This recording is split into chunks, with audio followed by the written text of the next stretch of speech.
Assalamualaikum warahmatullahi wabarakatuh. Today class paring student unit number 6 exercise 6.4. First one, first question find the non-parametric form of vector equation and Cartesian equation of the straight line passing through the point with position vector அப்படின ஒரு vector கொடுத்திருக்காங்க. பாயிண்டோட position vector கொடுத்திருக்காங்க. 4i cap plus 3j cap minus 7k cap கொடுத்திருக்காங்க. அதுதான் and parallel to the vector ஒரு vector கொடுத்திருக்காங்க. parallel-ஆ இருக்கக்கூடிய vector கொடுத்திருக்காங்க. 2i cap minus 6j cap plus 7k cap அப்படின்னு கொடுத்திருக்காங்க. ஃபர்ஸ்ட் கவனிங்க, ரொம்ப ஈஸியானது. கான்செப்ட்ஸ் இந்த ஃபார்முலாஸ் மட்டும் தெரிஞ்சா போதும். இப்போ vector equation, vector form and Cartesian form ரெண்டு சொல்லலாம். வெக்டார் ஈக்குவேஷன் தான் ரெண்டு ஃபார்ம் இருக்கு. என்னன்னா நான் பாராமெட்ரிக் ஈக்குவேஷன், நான் பாராமெட்ரிக் ஈக்குவேஷன் சொல்லலாம். வெக்டார் ஈக்குவேஷன் இருக்கு, வெக்டார் ஃபார்ம். அப்போ இது ரெண்டுக்கான ஃபார்முலா என்னன்னா, ஃபர்ஸ்ட் பாருங்க, கொடுத்துருக்கப்பட்ட பாயிண்ட் தான் நம்ம என்ன சொல்லணும் அப்படின்னா ABC அப்படின்னு சொல்லுவோம். பாயிண்ட் வச்சு உருவாகக்கூடிய வெக்டார்ஸ் நம்ம A vector, B vector, C vector சொல்லுவோம். அடுத்து பாத்தீங்கன்னா is parallel to the vector வந்துட்டா நம்ம அதை என்ன சொல்லுவோம்னா UV அப்படின்னு சொல்லுவோம்.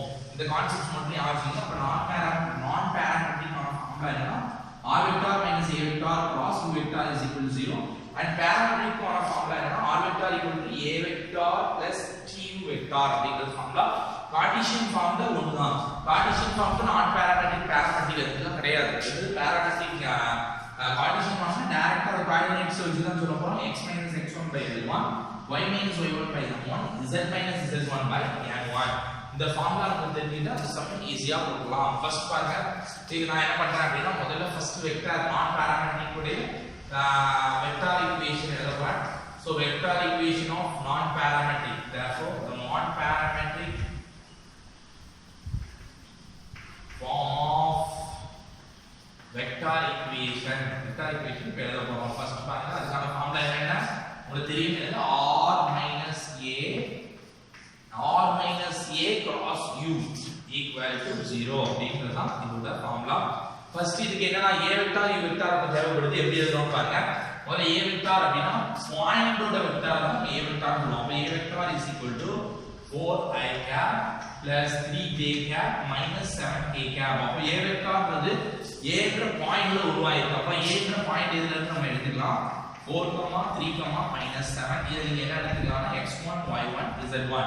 இது அப்படி நம்ம எதுக்கு யூஸ் ஆயிடும் அப்படின்னா given that கார்ட்டீசியன் ஃபார்ம் எழுதுறதுக்கு நமக்கு யூஸ் ஆயிடும். நெக்ஸ்ட் பாத்தீங்கன்னா அடுத்து parallel to the vector சொல்றாங்க. வெக்டார் நம்ம என்ன எழுதுவோம் அப்படின்னா u வெக்டார் அப்படி எழுதுவோம். 2i cap and minus 6j cap plus 7k cap அப்படிங்கறது எழுதிக்கலாம். எழுதிட்டோம்னா இதுல இருந்து என்ன சொல்லலாம் அப்படின்னா நம்ம வெக்டாருடைய கோஆர்டினேட்ஸ் எழுதும்போது என்ன வரும்னா 2, minus 6, 7 அப்படின்னு எழுதிக்கலாம். இது நீங்க என்ன எழுதலாம், என்ன எடுத்துக்கலாம்னா L1, M1, N1 அப்படின்னு எடுத்துக்கலாம். இப்போ பாத்தீங்கன்னா இது நம்ம கொண்டு போய் அந்த ஃபார்முலால புட் பண்ண போறோம். புட் பண்ணா ஆன்சர் வந்துரும், அவ்வளவுதான். அப்ப r வெக்டார் minus a வெக்டாரோட வேல்யூ என்னன்னு பாருங்க. 4i cap plus 3j cap minus 7k cap அப்படின்னு எழுதிக்கலாம். எழுதிட்டு பிராக்கெட் க்ளோஸ் பண்ணிக்கங்க. cross u வெக்டாரோட வேல்யூ பாருங்க. 2i cap minus 6j cap plus 7k cap is equal to 0. This is a required non-parametric form of vector equation. That's ரொம்ப ஈஸியான ஒரு some. இந்த first concept முடிஞ்சு.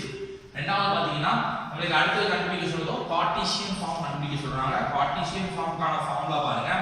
கார்ட்டீசியன் ஈக்குவேஷனுக்கான ஃபார்முலா என்ன அப்படின்னா நமக்கு தெரியும். என்னது x minus x1 by l1, y minus y1 by m1, z minus z1 by n1 அப்படிங்கறத எழுதலாம். இப்போ பாத்தீங்கன்னா உங்களுக்கு x1, y1, z1, l1, m1, n1 ஓட வேல்யூ தெரியும். இதல புட் பண்ணா ஆன்சர் வந்துரும். அப்ப x minus x1 ஓட வேல்யூ பாருங்க 4 by l1, 2 is equal to y minus 3 by minus 6 is equal to z plus 7 by 7. அப்போ இதுதான் நம்மளுடைய ஆன்சர்.